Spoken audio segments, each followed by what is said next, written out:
Primeira Epístola de Pedro, capítulo 1. Eu gostaria que nós lêssemos do versículo 3 até o versículo 7. Eu creio, querido, que Deus não quer apenas trazer a instrução da palavra. Só isso já seria muito bom. Eu creio que Deus quer trazer um toque nas nossas vidas.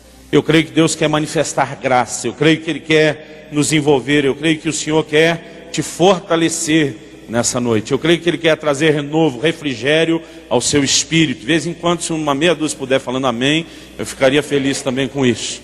Deus tem algo para fazer no seu coração. Amém?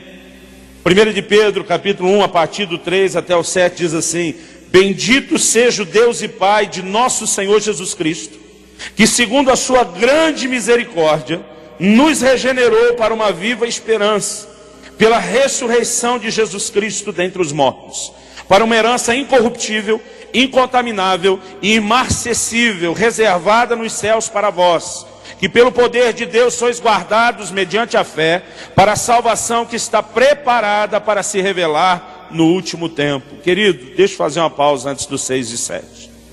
Deus nos chamou para viver em função de uma herança que nos está reservada nos céus. Você pode dizer amém? A Bíblia fala de uma herança incontaminável, incorruptível, imarcessível. E o apóstolo Pedro, com muita graça, ele declara assim, que pelo poder de Deus sois guardados mediante a fé, para quê? Para a salvação que está preparada para se revelar no último tempo. Quem entende essas verdades vive o que ele diz no versículo 6, na qual exultais, ainda que agora por um pouco de tempo, sendo necessário, estejais contristados por várias provações, para que a prova da vossa fé, mais preciosa do que o ouro que perece, embora provado pelo fogo, redunde para louvor, glória e honra na revelação de Jesus Cristo. Aleluia.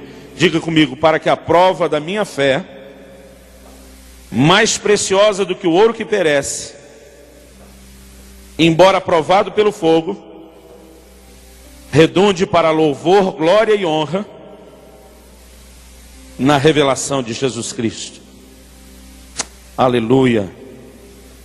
O qual, versículo 8 diz: sem o terdes visto a mais, e no qual sem agora o verdes, mas crendo, exultais com gozo inefável e cheio de glória, alcançando o fim da vossa fé, a salvação das vossas almas. Queridos, nos nossos dias nós temos vivido, infelizmente, uma deterioração do Evangelho. A mensagem está sendo pregada na mídia em muitos lugares, parece fazer a gente acreditar que se você vier para Jesus, todos os seus problemas acabaram. Isso não é verdade. Quando você toma um posicionamento de servir a Deus, talvez você vai ter mais problema agora do que tinha antes. Outro dia eu falei sobre isso, alguém falou: ninguém me falou isso quando pregaram o Evangelho. Eu falei: ninguém mandou assinar o contrato sem ler as cláusulas pequenas. A palavra de Deus está dizendo, querido, que nós vivemos um gozo inefável, uma exultação naquilo que nos aguarda. A palavra de Deus fala, querido, de um lar celestial nos aguardando. Paulo diz: a nossa pátria está nos céus, de onde aguardamos um Salvador, o qual há de transformar o corpo da nossa humilhação para ser igual ao corpo da sua glória. Paulo diz aos Coríntios: nem olhos viram, nem ouvidos ouviram, nem jamais subiu ao coração do homem aquilo que Deus reservou para aqueles que o amam. João tem uma visão extraordinária, na ilha de Patmos, que é relatada ali no Apocalipse. Ele fala de algumas coisas que ele viu em relação ao que nos aguarda. Ele diz ali: não haverá mais dor, não haverá mais morte, não haverá maldição, não haverá lembrança das coisas passadas. E ele diz: Deus enxugará dos olhos toda lágrima. Irmãos, essa é a grande esperança de cada um de nós. Em 1 Coríntios 15, Paulo diz: se é só para essa vida que esperamos em Cristo, somos de todos os homens os mais infelizes. Outra versão diz: os mais dignos de lástima. Então, a nossa relação com o Evangelho, que ele não pode ser centrada somente numa vida terrena, naquilo que vamos viver aqui. Temos promessas, temos uma herança, temos bênçãos à nossa disposição, mas o centro de tudo isso, querido, não são as recompensas terrenas. Jesus diz: eis que cedo vem, comigo está a minha recompensa para dar a cada um de vós segundo as suas obras. E nós precisamos aprender a viver, querido, a alegria do céu. A maior dificuldade que nós, os pastores, encontramos é levar o povo a viver a consciência do céu, a consciência daquilo que nos aguarda. Eu creio, querido, que Deus tem uma vida de vitória para nós aqui. Mas nós precisamos entender que a grande proposta do Evangelho é gerar no seu coração uma esperança e uma exultação contínua daquilo que te aguarda, daquilo que te espera. Só que Pedro diz que no meio de toda essa alegria, no versículo 6 ele diz: no qual exultais. No 8 ele volta a dizer: exultais com gozo inefável e cheio de glória. Ele diz: no meio de toda essa alegria que nos aguarda, ele diz: às vezes essa alegria toda é arranhada por pequenas contristações, que vêm em função do quê? De provas que enfrentaremos. Então ele diz: por um pouco tempo, por um pouco de tempo, ou seja, o plano de Deus não é que você viva nessas provas o tempo todo, continuamente. A Bíblia diz: por um pouco de tempo, sendo necessário, é só quando precise, nas áreas certas. Mas a Bíblia diz: nós seremos contristados por provações. E ele começa a falar da prova da nossa fé. E no versículo 7, ele faz duas relações entre a nossa fé e o ouro. Uma é um contraste, a outra é uma comparação. Ele diz que a nossa fé é mais preciosa do que o ouro que perece. Interessante que o ouro, como metal, querido, ele não perece. Mas Deus está falando que tudo que é terreno, por mais valioso que seja, querido, um dia termina e uma hora acaba. E a nossa fé vale mais do que qualquer coisa de valor nessa terra. Não importa se seja um metal ou qualquer outro tipo de valor, não existe nada mais importante do que a sua fé e a sua relação com Deus. É por isso que Jesus diz: busca o reino de Deus em primeiro lugar. Antes de pensar na comida, na bebida, no que você veste, você vai colocar Deus em primeiro, porque essa é a ordem, essa é a prioridade maior. Agora, ele primeiro diz que a fé é mais valiosa que o ouro. Depois ele fala de um ouro que é provado pelo fogo. Quando ele diz a fé é mais valiosa que o ouro, ele está contrastando: isso aqui nem se compara com a fé. Mas quando ele fala do ouro que é provado pelo fogo, ele está agora relacionando com o assunto da prova da nossa fé. Nossa fé será provada. E nós também, querido, a semelhança do ouro que quando passa pelo fogo é refinado, é purificado, né? A forma de se tornar o ouro puro melhor é submetendo ele ao fogo. Ele se derrete, os metais impuros, né, que estão ali se desprendem, e você pode torná-lo puro dessa forma, passando pelo fogo.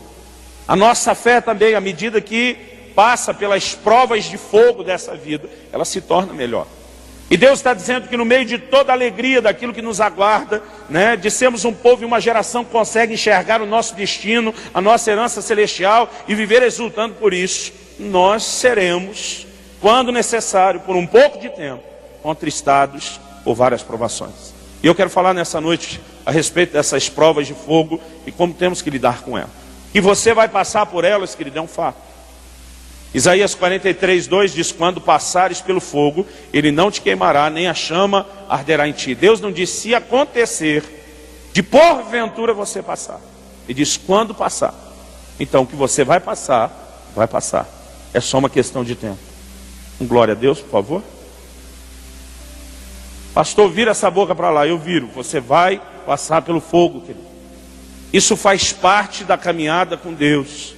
Isso faz parte da nossa relação com o Senhor. Eu sei, querido, que normalmente não é o tipo de mensagem que mais empolga. A expressão que o apóstolo Pedro usa no original grego aqui, quando ele fala sobre a prova da nossa fé, é dokimazo, que de acordo com a concordância de Strong, o léxico da concordância de Strong, significa testar, examinar, provar, verificar no sentido de ver se uma coisa é genuína ou não, reconhecer como genuíno depois de exame, aprovar ou julgar valioso. É toda a extensão do significado dessa palavra. Em outras palavras, nossa fé será testada, examinada, provada. Querido, Deus não precisa provar a sua fé. Ele conhece a sua fé. Sua fé é provada para que você conheça a condição dela, como você está, e para que você possa crescer em todo esse processo que Deus tem. Você pode dizer amém? Eu quero que você, por gentileza, abra a sua Bíblia no livro de Daniel, no capítulo 3. E a partir do livro de Daniel, eu quero compartilhar com você algo que Deus tem falado ao nosso coração. Eu comentei hoje no culto pela manhã Nós estávamos ministrando um evento no Templo de Glória em Porto Alegre. Eu dormi acho que umas 2h30. Peguei o primeiro voo, corri para cá. Mas pensa num cara que não via a hora de chegar e compartilhar algo com a igreja. Porque eu creio, querido, que neste dia Deus está nos liberando não só uma palavra de instrução, mas uma graça e um fortalecimento sobre nossas vidas. O diabo vai tentar te desanimar, vai tentar te parar, mas nós vamos seguir pisando no cão, vivendo o que Deus tem de melhor para as nossas vidas. Você pode dizer amém? Em Daniel, no capítulo 3, nós temos uma história assim extraordinária. Eu creio na Bíblia toda, até na capa. Eu sempre digo que se tivesse algum texto na Bíblia dizendo que eu poderia voar, você me vê correndo por aí com esse peso todo, batendo os braços, esperando o cumprimento da promessa. E, querido, não fosse um relato da palavra de Deus, seria altamente suspeita essa história, porque ela é por demais extraordinária. O Senhor Jesus, no Novo Testamento, respaldou, validou a autoridade do livro de Daniel como parte da Escritura. E eu creio nessa experiência que os amigos de Daniel, Ananias, Misael e Azarias tiveram. A Bíblia diz que eles foram lançados numa fornalha de fogo. E milagrosa e sobrenaturalmente, eles não apenas sobrevivem, querido, mas saem sem um fio de cabelo queimado, sem cheiro de fumaça, né? E não era o fogo que era diferente, porque a Bíblia diz que os homens que os lançaram no fogo morreram. Eles experimentam um milagre extraordinário. Agora, a palavra de Deus diz em Romanos 15:4 que tudo quanto foi escrito para nosso ensino foi escrito. Paulo fala que muitas das coisas que aconteceram a Israel, elas foram escritas para advertência nossa, para nosso exemplo. E eu gosto demais de olhar esse princípio todo que estamos abordando do Novo Testamento, da prova da nossa fé, e enxergar histórias que não são apenas o relato de algo que aconteceu um dia, mas que nos orientam, querido, porque eu e você também vamos passar por provas de fogo. Queira Deus que eu e você não enfrentemos o fogo de forma literal, mas nós vamos enfrentar provas de fogo. E haverá um momento, querido, onde você vai se sentir na fornalha da provação também. Eu olho para esse texto e eu fico assim tremendamente inspirado sobre como nos comportarmos quando passarmos por essas provas de fogo. Porque se você não estiver passando agora, é só uma questão de tempo, vai chegar a sua vez, você está na fila. Talvez você já tenha passado por algumas, mas a Bíblia fala sobre passarmos por várias provações. Isso é parte, querido, da vida cristã. Aleluia. Vocês estão me olhando com a cara tão desconfiada. Em Daniel, no capítulo 3, nós temos essa história. Eu vou começar a leitura a partir do versículo 13, mas só para fazer o pano de fundo, o rei Nabucodonosor, imperador, né, o homem que estava à frente do primeiro império de proporções mundiais que controlou toda a terra, ele é confrontado no capítulo 2 por uma visão que ele teve. Daniel conta e interpreta, e Daniel diz para ele: olha, eu vi uma estátua que tinha 4 metais diferentes. A cabeça de ouro era você, o peito de prata e as mãos representam um outro reino que virá depois do teu. Tem um terceiro reino representado na parte do ventre, que é de bronze, e por fim um quarto reino representado nas pernas e nos pés, que são de metais. Ele está dizendo, nos dias do quarto império, da parte de metal, Deus vai fazer algo. Na visão, uma pedra tocava a estátua nos pés, esmiuçava a estátua, e ele diz, essa pedra se tornou uma montanha que encheu toda a terra. Essa visão que Deus deu a Nabucodonosor e é interpretada por Daniel, falava que chegaria um momento em que Deus colocaria no chão os reinos dos homens, e ele estabeleceria o seu próprio reino. Então a mensagem que Nabucodonosor recebe é: você pode ser o cara, a cabeça de ouro, mas por mais que nenhum dos outros reinos terão a glória que o seu tem, você será substituído, cada um deles será substituído, até que Deus põe um ponto final nisso. Se você pensar, querido, no nível emocional de alguém que não conhece a Deus e recebe essa palavra, ela deve ter sido algo ultrajante e revoltante. Deus está dizendo, tudo isso do qual você se orgulha, eu vou botar abaixo. Aí no capítulo 3, esse camarada constrói uma estátua enorme de ouro. Ao meu entender, o que a alma dele está gritando? Eu não sou só a cabeça de ouro, ninguém vai me trocar. Eu vim para ficar, eu sou a estátua toda. Querido, aquela estátua mostra a ambição do coração dele de protestar contra o que Deus disse e dizer, eu não serei removido. E ele ordena que todo mundo se curve diante da estátua quando a música toca. Narcisista ele ou não? E esses 3 amigos de Daniel estão por lá. A Bíblia não menciona Daniel, e as funções que ele exercia num império tão grande me fazem acreditar que estivesse ausente, em viagem, talvez cuidando dos negócios do rei, eu não sei. Mas quando a música tocou, esses 3 não se dobram, porque eles se lembram do mandamento: ouve, ó Israel, o Senhor teu Deus é o único Deus, não farás para ti imagem de escultura, não te prostrarás diante delas, não as adorarás. E eles não obedecem à ordem. Foram os únicos, e obviamente isso chamou a atenção e deixou o rei indignado, quase endemoniado. No capítulo 3 de Daniel, a partir do versículo 13, acompanhe comigo, diz assim: então Nabucodonosor, na sua ira e fúria, mandou chamar Sadraque, Mesaque e Abdinego, e logo esses homens foram trazidos perante o rei. Falou Nabucodonosor e lhes disse: é verdade, ó Sadraque, Mesaque e Abdinego, que vós não servis a meus deuses, nem adorais a estátua de ouro que levantei. Agora, pois, se estáis prontos, quando ouvides o som da trombeta, da flauta, da harpa, da cítara, do saltério, da gaita de foles e de toda sorte de música, para vos prostrardes e adorardes a estátua que fiz, bom é. Mas se não adorardes, sereis lançados na mesma hora dentro de uma fornalha de fogo ardente. E quem é esse Deus que vos poderá livrar das minhas mãos? Versículo 16, responderam Sadraque, Mesaque e Abdinego e disseram ao rei: ó Nabucodonosor, não necessitamos de te responder sobre esse negócio. Eis que o nosso Deus, a quem nós servimos, pode nos livrar da fornalha de fogo ardente, e ele nos livrará da tua mão, ó rei. Mas se não, fica sabendo, ó rei, que não serviremos a teus deuses, nem adoraremos a estátua de ouro que levantaste.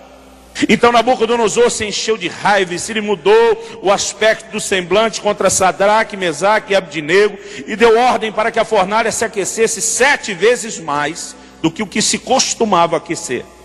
Ordenou aos homens valentes do seu exército que atassem a Sadraque, Mesaque e Abdinego e os lançassem na fornalha de fogo ardente. Então esses homens foram atados, vestidos dos seus mantos, suas túnicas, seus turbantes e demais roupas, e foram lançados na fornalha de fogo ardente. Ora, tão urgente era a ordem do rei, e a fornalha estava tão quente que a chama do fogo matou os homens que carregaram a Sadraque, Mesaque e Abdinego. E esses 3, Sadraque, Mesaque e Abdinego, caíram atados dentro da fornalha de fogo ardente. Então o rei Nabucodonosor se espantou, se levantou depressa, falou e disse aos seus conselheiros: não lançamos nós dentro do fogo 3 homens atados? Responderam ao rei: é verdade, ó rei. Disse ele: eu porém vejo 4 homens soltos que andam passeando dentro do fogo e nenhum dano sofrem, e o aspecto do quarto é semelhante a um filho dos deuses. Então, chegando-se Nabucodonosor à porta da fornalha de fogo ardente, falou dizendo: Sadraque, Mesaque e Abdinego, servos do Deus Altíssimo, saí e vinde. E logo saíram do meio do fogo. E os sátrapas, os prefeitos, os governadores, os conselheiros do rei, estando reunidos, viram que o fogo não tinha tido poder algum sobre os corpos desses homens, nem foram chamuscados os cabelos da sua cabeça, nem sofreram mudança os seus mantos, nem sobre eles tinha passado cheiro de fogo. Aleluia.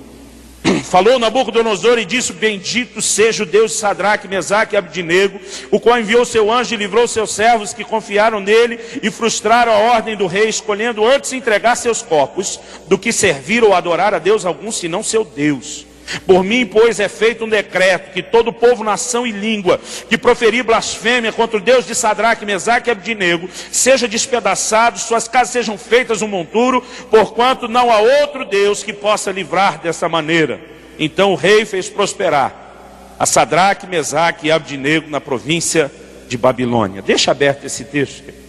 Eu gostaria que a gente pensasse um pouco a respeito da maneira de nos comportarmos quando passamos por essas provas de fogo, ou pelo que eu prefiro chamar de a fornalha da provação. A primeira pergunta, querido, é: por que as provações, por que as provas vêm? Nós precisamos parar e entender isso. E a primeira coisa que eu acredito que precisamos entender e compreender é que elas são parte do plano de Deus para as nossas vidas. Um aleluia, por favor. Umzinho, pelo menos. Em Tiago, no capítulo 1, querido, do versículo 2 até o versículo 4, a palavra de Deus diz assim: meus irmãos, tendes por motivo de grande alegria o passardes por várias provações, sabendo que a aprovação da vossa fé produz a perseverança. E a perseverança tem a sua obra perfeita, para que sejais perfeitos e completos, não faltando em coisa alguma. Fala para o irmão ao seu lado: Deus quer que você seja completo, que você não falte em nada. E a Bíblia diz, querido, que a prova da nossa fé, ela vai produzir em nós perseverança e vai nos levar a essa obra completa. E Tiago chega ao ponto de dizer: tende por motivo de grande alegria, fala sério, o passados por várias provações. Ele não diz: olha, vai ter uma única na sua vida, você aguenta o fôlego, segura que depois dessa acabou. Ele diz: serão várias. Quantos tomam posse dessa palavra para a sua vida? Quantos reivindicam o cumprimento dessa promessa da sua vida? Mas ele diz: tenha motivo de grande alegria. E querido, nós precisamos aprender a olhar da forma correta. Quando você encontra um crente, pergunta: como é que está? Estou na prova. Irmão, isso já vem com a cara e um tom de voz de alguém que está deprimido.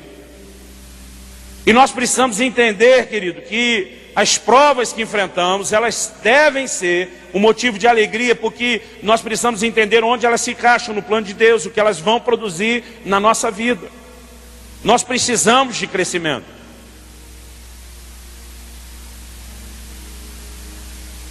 E sem as provações, querido, nós não nos tornaremos completos. Mas Deus seja louvado, não viveremos só de provações. Haverá livramento, haverá vitória, haverá graça, haverá sustento. Mas as provas são parte, querido. Quando o Tiago diz aqui, no versículo 2, o passados por várias provações, a palavra que ele usa no original grego é peirasmos. Ela significa experimento, tentativa, teste, prova, tentação da fidelidade do homem. A mesma palavra que ele traduzido para aprovação é a mesma palavra na Bíblia traduzida para tentação. Você consegue fazer a distinção. A palavra é a mesma.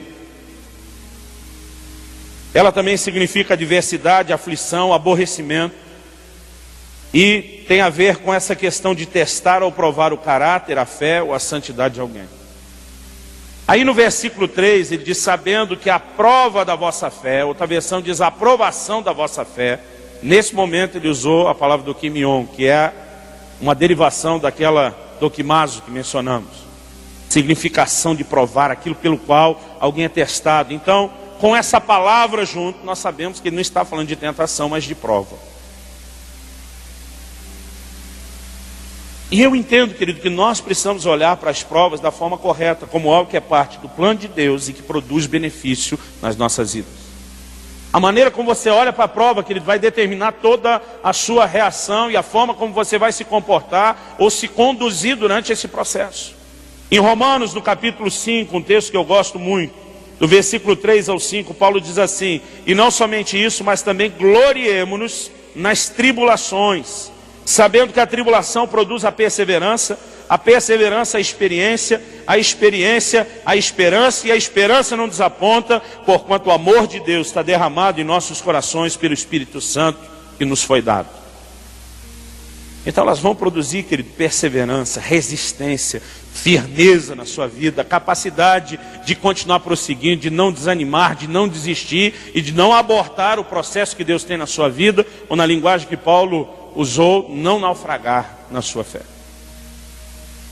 Fala para alguém ao seu lado: mesmo que não pareça, a aprovação é boa e ela vai te abençoar. Amém?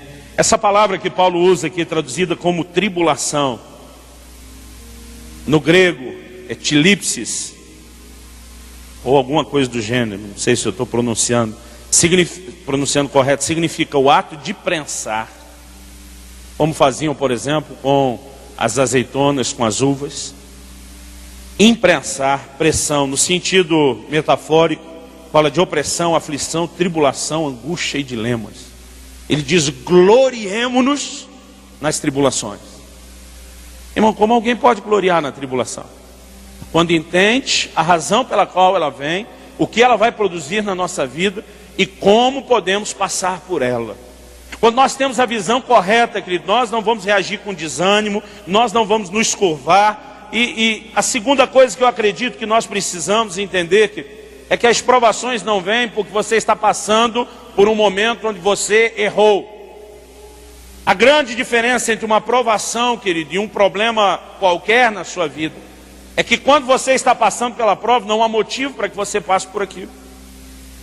A nossa reação quando acontece algo ruim é sempre se perguntar, quando passamos por um momento difícil, por algo que não gostamos, é sempre se perguntar o que foi que eu fiz de errado. E outro dia eu falei para um irmão querido, você não precisa me perguntar o que você fez de errado, você fez algo de errado, você sabe. O Espírito Santo, querido, vai denunciar. Se você se irou, se irritou, explodiu com alguém, perdeu o controle, você sabe que errou. Se você tem que perdoar alguém, você sabe que tem que perdoar alguém. Às vezes você faz vista grossa, não quer encarar, não quer reconhecer, mas no fundo você sabe. Há problemas que vêm nas nossas vidas, querido, porque nós erramos. E esses pecados e tropeços geram consequências. O profeta Natan chega para Davi e diz, olha, o teu pecado foi perdoado, você não vai morrer, mas a espada dos amonitas que você usou contra Urias jamais vai se apartar da sua casa. O que você fez com a mulher do cara escondido, vão fazer com as suas à luz do dia, querido. O pecado gera consequências. E tem muita gente enfrentando situações terríveis porque estão só colhendo o que plantaram. Isso não é prova. Isso é uma situação desnecessária que você não precisaria estar passando. As provações normalmente elas vêm num contexto de fidelidade. Por que esses três foram parar na fornalha? Porque decidiram ser fiéis a Deus. Queridos, se nós vamos andar na contramão desse sistema, não só o mundo aí fora, essa estrutura física com a qual lidamos, mas um reino espiritual contrário a todos os valores que vivemos e pregamos, eu quero te dizer que você vai passar por situações difíceis por causa da sua fidelidade e não pela falta dela. Em 2 Crônicas 32, a Bíblia falando de Ezequias diz assim, depois de todos esses atos de fidelidade de Ezequias, levantou-se Senaqueribe contra Judá e Jerusalém. A Bíblia não diz que ele se levantou pela infidelidade, como há o caso de outros reis, que foram julgados pelo seu pecado. Deus enviou inimigos justamente para julgá-los. Ezequias não. Ezequias enfrenta o que enfrentou, querido. A Bíblia diz, por causa dos seus atos de fidelidade. A melhor forma de entender se você realmente está na prova, e não se você gerou esse tipo de problema, é porque isso está acontecendo. E o que normalmente nos incomoda, querido, é quando olhamos para as nossas vidas e percebemos que talvez no auge da fidelidade a Deus, nós estamos enfrentando situações difíceis. Paulo e Silas foram presos em Filipos, por quê? Porque estavam pregando o Evangelho, não fizeram nada de errado. Eles não estão colhendo fruto de nenhuma ação errada. Eles apenas estão sendo provados. E nós precisamos entender, querido, que as provas não vêm pela falta de fidelidade, mas justamente por causa dela. E isso tem que ser um ponto muito forte resolvido no meu e no seu coração. Porque a sensação emocional, se você não souber lidar com isso, é de que Deus está sendo injusto e recompensando de forma ruim os bons. Você nunca teve esse sentimento na sua alma? Que Deus está te pagando o bem que você fez com o mal. Você até deu uma sugestão para onde ele podia desviar aquela tempestade. Disse, aquele crente ali, não vale nada. Era ele que tinha que estar passando isso, não eu. Né? Ou ninguém aqui nunca agiu assim. Queridos, nós precisamos entender que as provas vêm para aperfeiçoar nossa fé, produzir perseverança, são parte do que Deus planejou para nós. E vem por causa da nossa fidelidade, não pela falta dela. Agora a segunda pergunta é, como agir na provação? Na prova, ou nas provações. Nos versículos aqui de Daniel 3, 16, 17 e 18, a primeira coisa que eles dizem a Nabucodonosor é, não necessitamos te responder sobre esse negócio. Trocando em miúdos, isso não é da sua conta. Agora, por que eles estão dizendo que não precisam responder sobre o negócio? Querido, algo que eu já aprendi, quanto mais você discutir um assunto com quem te opõe, e eu creio que Nabucodonosor aqui, como o imperador, né, o rei daquela terra na época, é uma figura de Satanás, que a Bíblia chama de o rei ou Deus desse mundo. E se você começa a argumentar, querido, provavelmente você pode ser vencido pela argumentação. Eva entrou numa discussão e acabou convencida. Jesus rebateu cada argumentação dizendo: está escrito, está escrito, está escrito. Em outras palavras, ele dizia: eu não levo essa conversa adiante, você está errado. A maneira como eles agem aqui, eu acredito que mostra como deveríamos nos comportar. O problema, querido, é quando nós começamos a questionar a nossa fidelidade. Porque o rei chegou propondo um escape. Ele diz: a música vai tocar de novo só para vocês três. Vocês não precisam morrer. E eles dizem: olha, nós não necessitamos te responder sobre esse negócio. A nossa decisão não está aberta à discussão. Isso mostra o quê, querido? Uma postura muito firme de não negociar os seus valores. E eles dizem no versículo 17 e 18: o nosso Deus a quem servimos pode nos livrar da sua mão. Ele vai nos livrar, e se não livrar, nós morremos. Mas não tem negócio. Irmãos, o problema de muitos quando começam a enfrentar um momento difícil é que rapidamente eles querem negociar. Querido, depois de pelo menos 16 anos pastoreando, eu posso te dizer que muita gente, quando senta para uma conversa no gabinete, ele não quer ouvir o que você tem a dizer. Ele quer que você fale o que ele quer ouvir. E normalmente, quando você não fala o que quer ouvir, ele vai procurar uma outra pessoa para ver se ela concorda com o momento de negociar os valores. Muitas vezes nos sentamos com alguém e a pessoa quer que você ore pelo problema financeiro, o problema financeiro desapareça, mas ele já está discutindo aqui. Pastor, o senhor realmente acredita que um crente tem que pagar todos os impostos e que pode fazer isso sem quebrar? Acredito, irmão, mesmo que tiver morar debaixo da ponte, acredito que temos que obedecer o que está mandado, que foi ordenado e ponto final. Pastor, o senhor realmente acredita que eu não tenho direito de me divorciar e de ser feliz? Pastor, o senhor realmente acredita que eu tenho que amar minha sogra? Irmãos, eu ouço cada uma, que você não faz ideia. Mas a coisa aperta e alguns já estão negociando. Querido, nós não podemos negociar valores e princípios em momentos nenhum. Vou deixar os amém atrasados chegando. Não podemos, querido, temos que andar determinados em obediência a Deus, não importa o que isso custe. O primeiro comportamento que nós temos que ter, querido, na prova é o seguinte: eu não vou negociar valores. Porque o diabo sempre tem um atalho, querido, ele sempre tem um escape para você. Eu contei hoje de manhã, me lembrei de um dia, eu estava dirigindo no estado de São Paulo. E eu estou na estrada que já passava muito por ali, sabia onde os guardas ficavam, onde que era a fiscalização, como funcionava, e não bastasse isso, todo mundo dando luz, avisando. A velocidade da estrada era de 100 por hora. Então eu, por precaução, falei: vou 80, porque eu sei que eles estão com o radar. Passo pelo radar, vejo onde está o guarda, escondido, tudo direitinho. Lá na frente a blitz me para e diz: o senhor caiu no radar a 153 km por hora.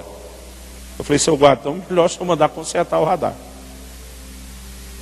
Eu falei: eu vim a 80 por hora, eu sei onde vocês ficam, eu sei o horário do dia, quantas vezes vocês ficam aí, todo mundo do outro lado dando luz. E eu vim a 80 por hora, e não adianta se eu vir com essa conversa. E diz: infelizmente, até que alguém conserte o radar, é 153 por hora. E eu vou ter que multá-lo. Eu falei: então o senhor pode, por favor, fazer a multa logo, porque eu estou com um pouquinho de pressa. Até dar vistoria, multar, qualquer outra coisa que o senhor achar também pode fazer, mas por favor, bem depressa. Ele diz: mas vai ficar caro. Você sabe o que ele quer dizer com vai ficar caro, né? Eu falei: olha, o senhor está sendo injusto comigo e sabe que está sendo injusto. Eu não tenho outra opção. Tem sim.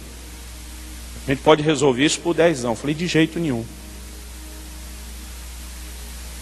Ele diz: meu amigo, não estou entendendo, o senhor prefere pagar uma multa tão cara do que contribuir com 10 anos para a nossa caixinha, para tomar uma Coca-Cola? Eu falei: se o senhor me parasse e pedisse a caixinha, eu tinha lhe dado mais. Mas agora, se eu entregar, eu estou concordando com essa atitude do senhor, eu não concordo. Eu falei: eu sou um homem de Deus, eu tenho valor, o senhor multe o que quiser, mas não tem negócio. Irmão, muitas vezes você pensa: é 10 reais, podia dar o resto de oferta na igreja, não é? Apesar que nunca dá de oferta. Mas é a primeira coisa que os: puxa Deus, para que perder esse dinheiro na mão do ímpio, né? Tal.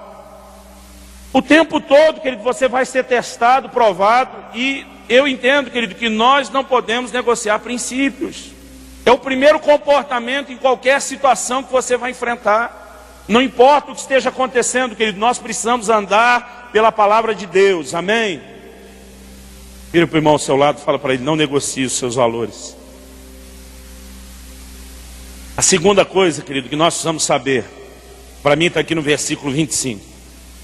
No 24 ele pergunta: não lançamos nós 3 homens dentro do fogo? E aquela turma que apaga só para concordar com o rei diz: é verdade, rei. No 25 ele diz: eu porém vejo 4 homens. E diz: e o quarto é diferente. Aquele homem não entende nada de teologia, de revelação nenhuma de Deus, mas ele diz: é semelhante a um filho dos deuses. Eu particularmente creio, querido, que isso é o que na teologia chamamos de uma teofania, uma aparição, uma manifestação limitada de Deus. Eu acredito que esse quarto homem na fornalha é o próprio Senhor Jesus. Interessante, querido, é que algo que nós precisamos saber: Deus está conosco todos os dias. Você pode dizer amém?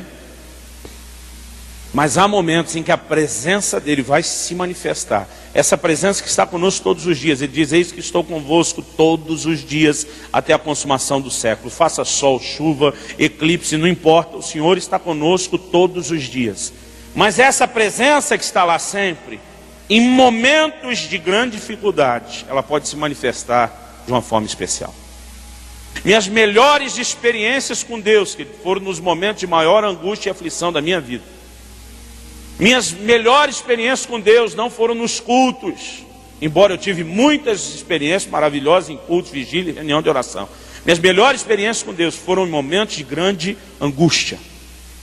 Porque são momentos propícios, querido, para que Deus se manifeste de uma forma especial. E eu quero te dizer, quanto maior e mais intensa e mais difícil for a prova, eu quero te dizer, há uma provisão para que você experimente a presença de Deus de uma forma diferente. Eu me lembro de um dia, estava no primeiro ano do meu ministério pastoral, e eu só precisei de acho que um meio ano, para desanimar e querer desistir. E eu falei um dia para Deus, falei: Senhor, eu sei que eu não posso andar por aquilo que eu vejo, nem pelo que eu sinto. Eu não posso andar, na minha alma. Eu preciso que ela realmente se alinhe com a tua palavra. Eu falei: mas não adianta eu fingir que não estou sentindo, porque o Senhor sabe o que eu sinto.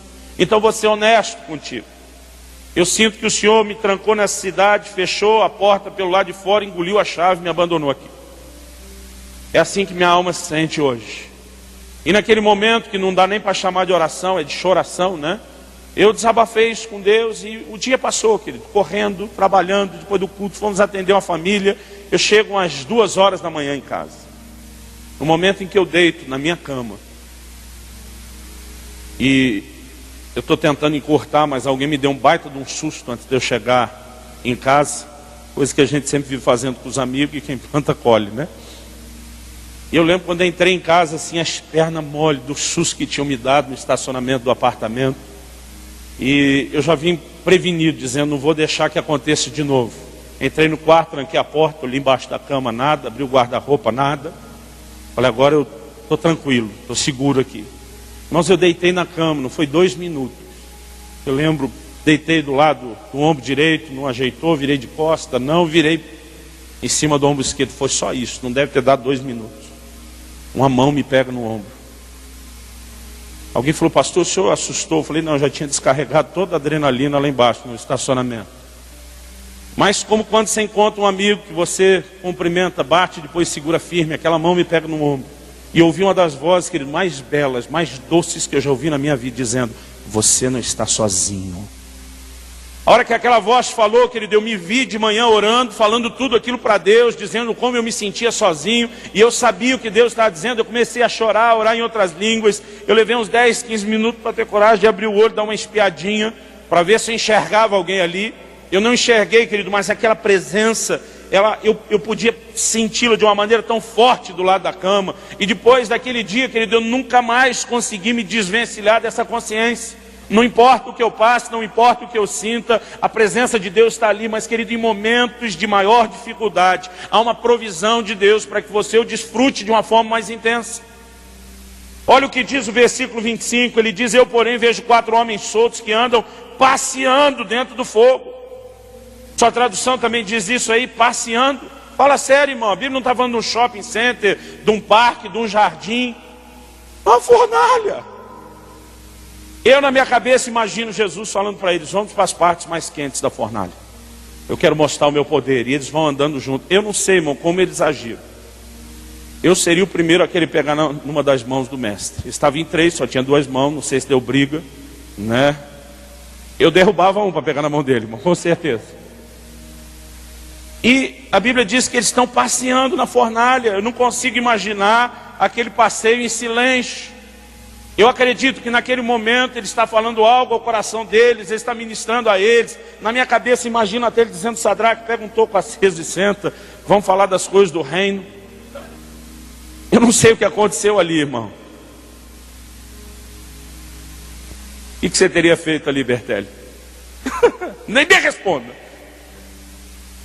O cheirinho nele. Queridos, nós temos uma provisão para desfrutar a presença de Deus de forma especial em momentos de dificuldade. É por isso que o diabo tenta tanto fazer com que você ache que na prova você está sendo abandonado por Deus. Porque ele não quer que você descubra o que você pode experimentar de Deus numa hora e num momento como esse. Mas eu creio que a segunda coisa que devemos fazer é desfrutar a presença do Senhor, porque em momentos, querido, de grande angústia, haverá uma provisão especial de consolo. Você pode dizer amém? Em 2 aos Coríntios, no capítulo 1, o apóstolo Paulo diz assim, do versículo 7 ao 10: a nossa esperança acerca de vós é firme, sabendo que como sois participantes das aflições, assim o sereis também da consolação. Diga amém. E diz: porque não queremos, irmãos, que ignoreis a tribulação que nos sobreveio na Ásia, pois fomos sobremaneira oprimidos acima das nossas forças, de modo tal que até da vida desesperamos. Alguém já passou isso? E diz: porquanto já em nós mesmos tínhamos a sentença de morte, para que não confiássemos em nós, mas em Deus que ressuscita os mortos, o qual nos livrou de tão horrível morte, e o livrará, em quem esperamos que também ainda nos livrará. Querido, em momentos de grande aflição, há uma grande provisão de consolo. E nós precisamos saber, querido, nessas horas correr a Deus. Eu me lembro, querido, de como o meu coração ficou esmagado no dia do parto de Israel, meu filho mais velho. Era para ele ter morrido, não era para ele ter sobrevivido aquilo. Foi uma situação terrível. E essa é a hora onde o diabo consegue falar na sua cabeça: Deus pode ter te usado para operar milagre para todo mundo, mas a hora que você mais precisa dele, ele te abandona. Esse é o sentimento, querido, que o diabo vai tentar jogar no seu coração. Mas, querido, a maneira como naquele dia, no meio de toda aquela pressão, de toda a luta, eu pude encontrar e experimentar a presença de Deus, foi algo especial. E eu quero te dizer, querido, que a fornalha não vai durar para sempre. Vai chegar o momento em que você vai sair dela, e você não vai sair queimado, porque Deus diz: quando passares pelo fogo, ele não te queimará, nem a chama arderá em ti. Então nós precisamos entender, querido, que há uma provisão agora, como nós agimos na hora que estamos no meio da fornalha. Não só entendendo que não negociamos valores e que há uma presença, mas, querido, nós temos que ter a atitude correta de fé. Nessa mesma época eu resmunguei com Deus que ele tinha me abandonado. Eu lembro que eu estava passando por um momento de tantas provas, e muitas delas eu orava e não via acontecer nada. E um dia eu falei: Deus, eu não entendo. Eu sou um pregador de fé, eu ensino a fé, eu vivo a fé, eu tive tanta experiência de fé, mas essa fé parece que não está funcionando. Expirou o prazo de validade. Eu falei: eu não estou vendo resultado nenhum, eu oro e nada. E o Espírito Santo falou ao meu coração: você não entende nada da fé. E diz: o seu problema, como de muitos cristãos, é imaginar que a fé é algo semelhante a uma varinha de condão, que se você bate no problema, ele instantaneamente desaparece. Querido, há momentos onde a fé produz resultados instantâneos. Eu sou grato a Deus por eles. Eu tenho muita história dessa para contar, mas eu tenho muita em que a fé não produziu resultados instantâneos. E o Senhor começou a falar ao meu coração, e Ele me fez lembrar que Hebreus 11:34, naquela galeria dos heróis da fé, ele se refere a esses amigos de Daniel. Ele diz que alguns pela fé apagaram a força do fogo. A Bíblia não diz que eles apagaram o fogo. A fornalha continua acesa. O problema ainda estava lá. A situação persistia. Mas a fé, querido, apagou a força do fogo. E é isso que nós precisamos entender na hora da prova. Enquanto o problema não se resolve, nós não vamos permitir que ele nos destrua. Nós não vamos nos dobrar diante dele. A fé tem a capacidade, querido, de apagar a força do fogo. e de repente você volta de um culto abençoado, aquele mover, você chega em casa, aquela situação ainda é a mesma, a fornalha continua acesa. Talvez suas finanças estão do mesmo jeito ou ficaram piores, a situação em casa, também não apresentou nenhuma melhora. Talvez seja uma enfermidade que você está lutando no seu corpo, ou de algum familiar, não importa o que. Mas às vezes você chega, querido, e aquilo ainda não mudou, mas você não precisa deixar que isso te destrua. A Bíblia diz em Hebreus 4:3, nós os que cremos entramos no descanso. Há um lugar em Deus, querido, onde nós entramos que não vamos ser abatidos. Nós não vamos ser derrubados, pisoteados, nem pelas emoções, nem pelo inimigo, nem pelas circunstâncias, por nada. Você pode dizer amém? Irmão, a Bíblia diz que quando eles saíram não tinha um fio de cabelo queimado. Não passou cheiro de fogo sobre eles. Não tinha cheiro de fumaça. Nós podemos entrar num lugar em Deus, querido, onde ainda que os problemas não se resolvam depressa. E Hebreus 6, querido, diz lá no versículo 12 e no 15, que fé e paciência andam juntos. A Bíblia diz que temos nos tornar imitadores daqueles que pela fé e paciência herdam as promessas. Outra versão usa o termo perseverança. Uma outra ainda usa, eu gosto mais dessa, longanimidade. Você tem que ter o ânimo longo, você não pode desanimar, você não pode perder o ânimo. Agora, por que fé precisa andar de mão dada com a paciência? Porque nem sempre o resultado é imediato. Davi diz, esperei com paciência no Senhor, e Ele se inclinou para mim e ouviu o meu clamor. Há momentos, querido, em que a resposta não vai chegar depressa, mas nós sabemos que vai chegar. Porque a tribulação não vai durar para sempre, querido, a aprovação não vai durar para sempre. Mas até que chegue a hora de sair da fornalha, você pode estar nela sem permitir que o fogo te destrua. Eu gosto de olhar para Paulo e Silas em Atos 16. Irmãos, por causa da fidelidade a Deus, são presos. A Bíblia diz, lá pela meia-noite, os aleluiados estão orando e cantando louvores.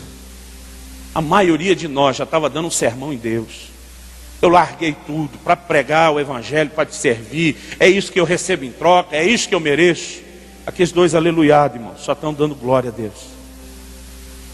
Porque tudo aquilo que eles estão enfrentando não tem o poder de derrubá-los. A Bíblia diz no livro de Atos dos Apóstolos, queridos, sendo açoitados por pregar o Evangelho, a Bíblia diz que eles saem cheios de alegria. Nós somos considerados dignos de padecer por causa do Evangelho. Irmão, fala sério. Os caras acabaram de levar uma surra, a maioria de nós estava murmurando com Deus, ameaçando dar um gancho de 3 meses sem dízimo nele. Pelo menos. Alguns já ficam 3 meses sem ser o gancho, né? O gancho, quando vem o gancho aos 3 anos. Aqueles camaradas saem felizes. Por quê, querido? Porque quem sabe se posicionar em fé não deixa as circunstâncias determinar o que vai acontecer conosco. Ele apaga a força do fogo e até que chegue a hora de sair do fogo, ele fica de cabeça erguida, ele permanece firme. E assim que eu e você vamos ficar, querido, até que tudo isso passe. Em nome de Jesus. Você pode dizer amém? Fala para o irmão ao seu lado, a prova tem benefícios. Quais são os benefícios? O primeiro deles que me chama a atenção. Versículo 24 aqui de Daniel 3. Diz que o rei diz assim, não lançamos nós no fogo 3 homens atados, amarrados. No versículo 25 ele diz, eu porém vejo 4 homens soltos. Irmão, a Bíblia diz que o fogo não queimou um fio de cabelo. Não deixou cheiro de fumaça. O fogo não pôde queimar nada nesses homens, mas teve uma única coisa que o fogo pôde queimar. Eram as amarras que prendiam aqueles homens. E o posicionamento de fé, querido, vai te levar a um lugar onde, apesar do fogo dessa prova não te destruir, as amarras que te prendem, elas serão queimadas. E quando você sair da prova, você terá saído melhor do que quando entrou. Áreas da sua vida terão experimentado um toque de tratamento, de cura, de restauração, de libertação de Deus. Você pode dizer amém? Em segundo lugar, querido, a Bíblia diz que eles saíram sem cheiro de fumaça. Fala para o irmão ao seu lado, a fornalha não será um trauma. Irmão, você vai sair dessa sem cicatriz, sem marcas, sem lembranças ruins. Você vai conseguir olhar para trás, querido, e celebrar aquilo que Deus fez na sua vida. Você pode dizer amém? Eu sinto, querido, que o Espírito Santo quer trazer encorajamento e força ao seu coração. Terceiro lugar, para terminarmos. Olha comigo os versículos 28, 29 e 30. Falou Nabucodonosor e disse: bendito seja o Deus de Sadraque, Mesaque e Abdinego, o qual enviou seu anjo, livrou seus servos, confiaram nele, frustraram a ordem do rei, escolhendo antes entregar os seus corpos do que servir ou adorar a Deus algum senão seu Deus. Por mim, pois, é feito um decreto que todo povo, nação e língua que proferir blasfêmia contra o Deus de Sadraque, Mesaque e Abdinego seja despedaçado, suas casas sejam feitas um monturo, porquanto não há outro Deus que possa livrar dessa maneira. Então o rei fez prosperar a Sadraque, Mesaque e Abdinego na província de Babilônia. Diga para o irmão ao seu lado: ao fim da prova vem a exaltação. Fala para o outro irmão, para não fazer acepção de pessoas, diz: depois da provação vem a promoção. Irmãos, em 2 de Pedro 2,9, o apóstolo Pedro diz que o Senhor sabe livrar da provação os piedosos. A provação não vai durar para sempre, querido. Isso não vai ser o seu estilo permanente de vida. Você não vai ficar preso, enjaulado naquela prova para sempre. Deus sabe livrar da provação os piedosos. Nós lemos o texto de 1 de Pedro, ele diz: por um pouco de tempo, sendo necessário, não é para sempre. Então você pode até entrar no fogo, passar pelo fogo, mas vai chegar uma hora, querido, onde você vai sair da fornalha.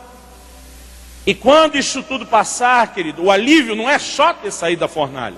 Alguns celebram a saída da fornalha, mas, irmão, não faz tão sentido essa celebração. Eu me lembro muitos anos atrás, que ela e eu estávamos conduzindo um grupo de casais, e numa das noites de estudo, nós tocamos no assunto sobre a briga entre o casal e a reconciliação depois. E alguém disse que homem é tudo igual, eu digo mulher também, casal também. É impressionante quando a gente está trocando experiência junto, como as coisas são parecidas. E alguém falou: puxa, mas a briga é algo horrível, mas a reconciliação depois é algo tão bom. Especialmente quando termina daquele jeito que os casados sabem, aleluia. E todo mundo começou a exaltar a tal da reconciliação. E o irmão no nosso meio falou: gente, não estou entendendo vocês. E disse: é a mesma coisa que ficar martelando o dedo. Dói que só. Ele disse: mas quando para, dá um alívio. Ele diz: melhor do que o alívio de parar de martelar era não martelar o dedo. Ele está dizendo: vocês estão exaltando a reconciliação. A reconciliação só te devolve ao estado que estava antes. É melhor não brigar. Aí nós ficamos tudo sem graça, mudamos o assunto. É mesmo, tá, acabou aquela emoção toda. Mas alguns que estão celebrando a saída da fornalha como se fosse a grande vitória. Isso é a mesma coisa que ficar martelando o dedo e parar depois e ter o alívio. Quando você saiu, querido, você só voltou ao estado que estava antes. Esse não é o seu lucro ainda. Há uma promoção e uma exaltação que seguirá a fidelidade daqueles que honraram ao seu Senhor. Haverá, querido, depois da fornalha, intervenções de Deus em seu favor, como você nem faz ideia. E quando essas coisas estão firmes, querido, no nosso coração, alicerçadas como verdade de Deus, e que nós podemos concluir: se você enxergar tudo isso, querido, não tem prova que te desanime, não tem prova que te derrube, porque nós vamos recebê-las com o coração correto, dando glória a Deus, e não julgando nem questionando o seu amor por nós. Nós vamos conseguir, querido, aproveitar, nós vamos desfrutar, curtir a prova, e a presença de Deus no meio dela. Querido, olha o Novo Testamento, pega o livro de Atos, as aparições de anjos, salvo exceções na Bíblia, que você pega lá no Evangelho, como anunciação, a maior parte das vezes em que um anjo aparecia, ou é porque a coisa estava muito difícil, ou ia ficar muito difícil. Então Deus já sabe que o povo precisa de um consolo maior. Em momentos de grande angústia, há um grande consolo. Mas eu quero dizer, você que está orando todo dia para ver anjo, irmão, ele desaparece com um motivo. Pensa bem no que você está orando. Nós precisamos aprender, em momentos de dificuldade, saber aguardar a prova passar e manter o foco. Eu vou sair melhor. Paulo diz: em todas essas coisas somos mais do que vencedores. Ele está dizendo que no final nós não apenas teremos vencido, mas nós vamos experimentar alguma coisa mais do que ter vencido a prova. Deus terá tratado conosco, trabalhado as nossas vidas, teremos sido provados pelo fogo, nós sairemos melhores. Irmão, o evangelho não pode ser diferente disso. Jesus diz na parábola do semeador que uma das sementes caiu num solo rochoso.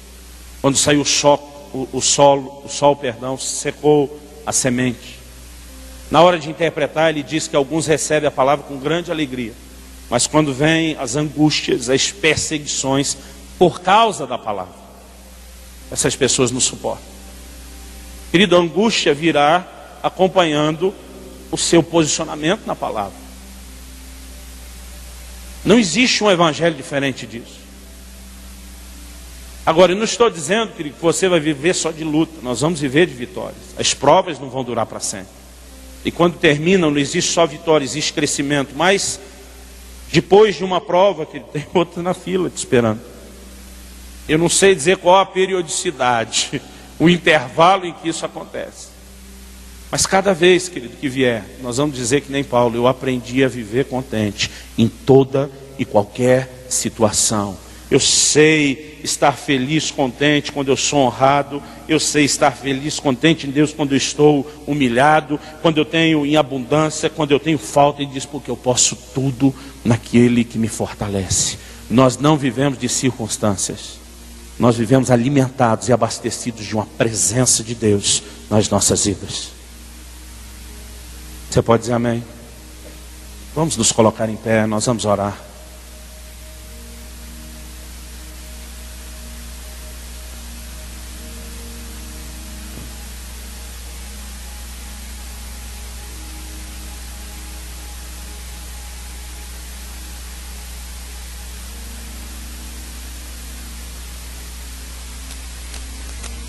Feche os seus olhos em onde você está, querido. Eu sei que essa não é a realidade de todos essa noite, mas eu sei que é a realidade de muitos. Muitas vezes nós estamos enfrentando situações que são difíceis de entender. Estava agora em Porto Alegre numa conversa com os pastores. E eu chamei eles para encarar de forma honesta os nossos sentimentos. Quando depois de vermos Deus usar tanto a nossa vida, na vida de outros, olhamos para áreas da nossa vida onde parece que Deus não moveu para a gente como moveu para os outros. Há momentos, querido, em que, mesmo olhando tanta coisa boa que Deus fez, algumas áreas começam a nos contristar. Por que que isso não sofreu mudança?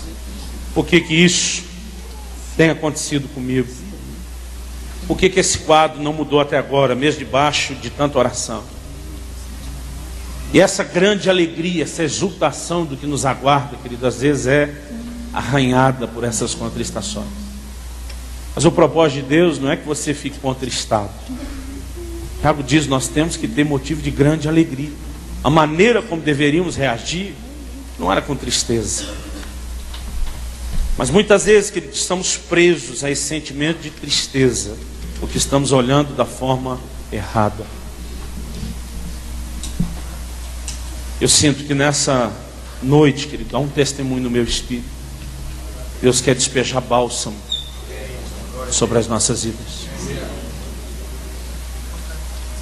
Deus quer fazer coisas especiais nas nossas vidas. Eu muitas vezes sento com irmãos e eles me dizem, pastor, por quê? Eu digo, não faço a menor ideia. Mas eu aprendi, querido, que a nossa confiança em Deus não depende de explicação. Jó diz, ainda que Ele me mate, eu o louvarei. Ele está sempre certo. Eu posso não entender o que Ele está fazendo, nem porquê, mas Ele está sempre certo. Mas ao mesmo tempo Ele dizia, eu sei que meu Redentor vive, e Ele vai se levantar sobre a terra. Nosso coração precisa estar melhor firmado, querido, num nível de confiança mais profundo em Deus, onde a gente não permita ser traído pelos sentimentos da nossa alma, que são sentimentos de abandono. Tem muita coisa, querido, que não foi tratada, curada, resolvida da nossa vida, nós deixamos isso tudo misturar no relacionamento com Deus. Deus não nos abandona nunca, jamais. Ele diz, eu estou convosco todos os dias. Eu creio que nessa noite Deus quer dissipar nuvens de dúvida, de questionamento que o inimigo tem lançado contra você. Eu sinto o amor de Deus, que Ele de uma maneira tão forte, querendo envolver seu coração, sarar sua alma, trazer consolo para você essa noite. E eu gostaria que nós pudéssemos ter um tempo de oração. Eu quero que você comece a falar com Deus aí onde você está. Eu quero que você comece a clamar pela ação do Senhor na sua vida, pelo agir do Espírito Santo, pelo toque de Deus. Meu Deus, nós proclamamos a Tua palavra neste lugar segundo a Tua orientação. Mas nós esperamos mais do que a orientação e a instrução da palavra. Nós esperamos que ela venha acompanhada de um toque de graça, um toque de unção, um toque de bálsamo do Senhor nas nossas vidas. Em nome de Jesus. Começa a falar com Deus, querido. Abre seu coração com Ele. Esquece da pessoa ao seu lado. Começa a falar com Ele.